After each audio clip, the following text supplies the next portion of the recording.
मुझे 10 सुपरमार्केट खोलनी है, पैसे की कमी नहीं है, 10 लाख रुपए है मेरे पास।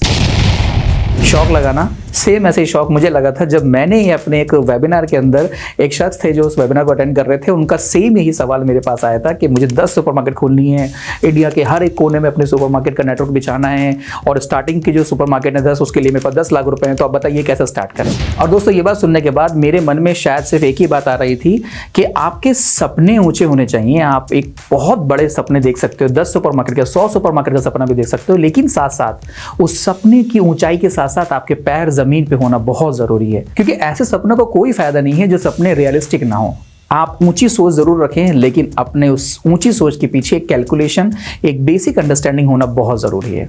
ऐसा ही सवाल जो ये 10 लाख रुपए वाला 10 सुपरमार्केट के लिए आया था, ऐसे ही बहुत सारे सवाल मेरे पास आते हैं जहां पर लोग आमतौर से जो सुपरमार्केट में लगने वाला बजट या बिजनेस में लगने वाले बजट की कैलकुलेशन के बारे में बहुत ज्यादा मिसकंसेप्शन रखते हैं। लोगों को लगता है उनके पास खुद की जगह है तो उस पार्टिकुलर जगह के अंदर वो 10 लाख, 20 लाख, 30 लाख में एक एरिया के हिसाब से अपनी सुपरमार्केट खोल लेंगे, लेकिन ये बहुत गलत अप्रोच है। होता क्या है कि अगर आपके पास ये बेसिक कैलकुलेशन नहीं है तो आप अपने धंधे की जो पहली स्टेप है उसी को गलत कर रहे हैं। मैंने अपनी बहुत सारी वीडियो में, इवन दो अपने हर वेबिनार में, अपनी हर एक मीटिंग के अंदर या अपनी हर एक वीडियो में इस बात को बार बार मैंने कहा है कि आपके पास आपके सुपरमार्केट खोलने से पहले, अपना बिजनेस खोलने से पहले उसकी बजट की, उसका बिजनेस प्लान होना बहुत जरूरी है। हम सब चाहते हैं कि हम इस इंडस्ट्री के अंदर, इस सुपरमार्केट इंडस्ट्री के अंदर, इस ग्रोसरी इंडस्ट्री के अंदर कहीं ना कहीं जो राधा कृष्ण दमानी जी हैं, डी मार्ट के ओनर, उनके जैसे बने। हम जो पूरी दुनिया में सबसे बड़ी कंपनी आज के टाइम पे सुपरमार्केट में चलती है, वॉलमार्ट,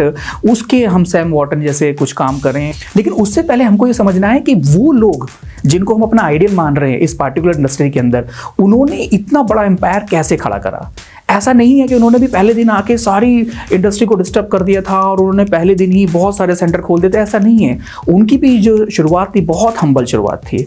आज इस वीडियो में हम बात करेंगे इस इंडस्ट्री के जो 2 मेन टॉप लीडर हैं, उन्होंने अपनी इस इंडस्ट्री के अंदर कदम कैसे रखा था, किस तरीके से उन्होंने इस बिजनेस को सेट करा और किस तरीके से उन्होंने धीरे धीरे करके इस एम्पायर को बनाया। सो जैसा कि हम जानते हैं, राधा कृष्ण दमानी जी जो डी मार्ट के ऑनर हैं, वो इस इंडस्ट्री में आने से पहले, सुपरमार्केट अपनी खोलने से पहले वो एक इन्वेस्टर थे, ब्रोकिंग वाला काम करते थे। लेकिन जब उन्होंने एक रियलाइज करा कि ये रिटेल इंडस्ट्री इंडिया में ग्रो हो रही है और उसके साथ साथ ये सुपरमार्केट का कॉन्सेप्ट इंडिया में एंट्री कर रहा है, तो उन्होंने सारी चीजें होने के बावजूद, पैसा होने के बावजूद,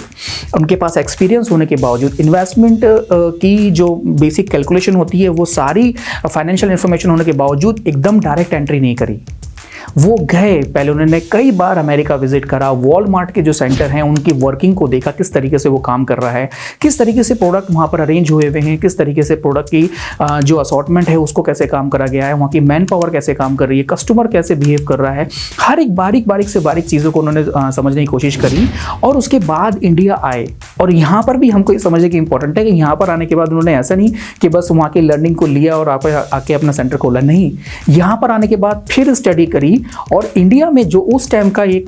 सुपरमार्केट कॉन्सेप्ट पे जो एक कंपनी काम कर रही थी उसके साथ मिलके पहला स्टोर खोला। और उस कंपनी के टैप के बाद अपना पहला सेंटर खोलने के बाद उस सेंटर को उन्होंने कई साल तक चलाया। उसमें उन्होंने प्रैक्टिकल जो एक्सपीरियंस होता है इस इंडस्ट्री का वो लिया। उन्होंने देखा कि किस तरीके से प्रोडक्ट के ऊपर काम करा जाता है, किस तरीके से मर्चेंडाइजिंग के ऊपर काम करा जाता है, कैसे कस्टमर का इंडियन बिहेवियर, क्योंकि वो अमेरिका का तो सीख के आ चुके थे, लेकिन इंडियन कल्चर में कस्टमर उस बिजनेस को किस तरीके से ले रहा है, उसकी सारी चीजें सीखी। जो करंट कंपनी जिसके साथ उन्होंने टाइप करा था उसके क्या प्रॉन्स एंड कॉन्स हैं, वो सब चीजें उन्होंने समझे। सारा एक्सपीरियंस लेने के बाद, अपने सालों की मेहनत की जो उनकी फाइनेंशियल नॉलेज थी उन सबको अप्लाई करने के बाद उन्होंने पहला डीमार्ट सेंटर खोला। उसको भी ऐसा नहीं कि उन्होंने पहला सेंटर स्टार्ट कर और स्टार्ट करने के फौरन 5-6 महीने या 1 साल के अंदर उन्होंने दूसरे तीसरा सेंटर चला दिया, नहीं, उसको भी उन्होंने पहले ढंग से चलाया, उसको प्रॉफिटेबिलिटी के अंदर लेके आए। 3-4 साल उस सेंटर को चलाने के बाद तब जब उनके पास एक पैसा कैपिटल एक हो गया, तब जाकर उन्होंने सेकंड सेंटर के अंदर मूव करा। और हम सब जानते हैं रेस्ट द हिस्ट्री कि किस तरीके से उन्होंने सेकंड सेंटर से फिर थर्ड सेंटर, फोर्थ सेंटर और आज के टाइम पे हर महीने 10 सेंटर बना रहे हैं। ये बेसिक स्टोरी इस लीडर की, जो इस इंडस्ट्री के लीडर हैं, उनकी समझना हमें इसलिए इंपॉर्टेंट है कि हम भी कहीं ना कहीं डी मार्ट जैसे, बिग बाजार जैसे, जो विशाल मेगा मार्ट हैं या और जो भी बड़ी कंपनी है इसके अंदर उनके जैसे बनना चाहते हैं, उनके उसमें मल्टीपल सेंटर खोलना चाहते हैं, लेकिन हम भूल जाते हैं कि ये सब चीज़ें खड़ी कैसे हुई थी, किस तरीके से उनके ऑनर्स ने इस कप के अंदर काम करा था। तो ये सबक हमारे लिए बहुत ज़्यादा इंपॉर्टेंट है। और वही बात करते हैं इस इंडस्ट्री के सबसे बड़े लीडर,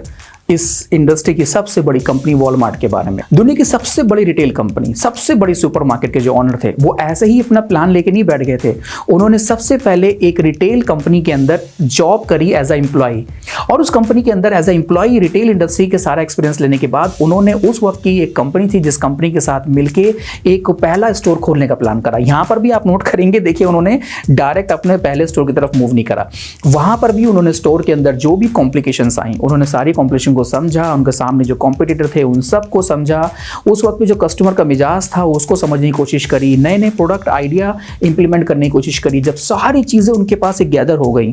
उसके बाद जाके उन्होंने वॉलमार्ट के पहले सेंटर की शुरुआत करी। और हम सब जानते हैं कि आज के टाइम पे वॉलमार्ट कैसे पहले सेंटर से आज के टाइम पे हजारों सेंटर ना कि सिर्फ अमेरिका में, पूरी दुनिया में खोल के बैठा है। दोस्तों, मेरा मोटिव इस वीडियो के थ्रू आप लोगों को डीमोटिवेट करने का नहीं है। मैं चाहता हूं कि आप इन स्टोरी से इंस्पायर हों,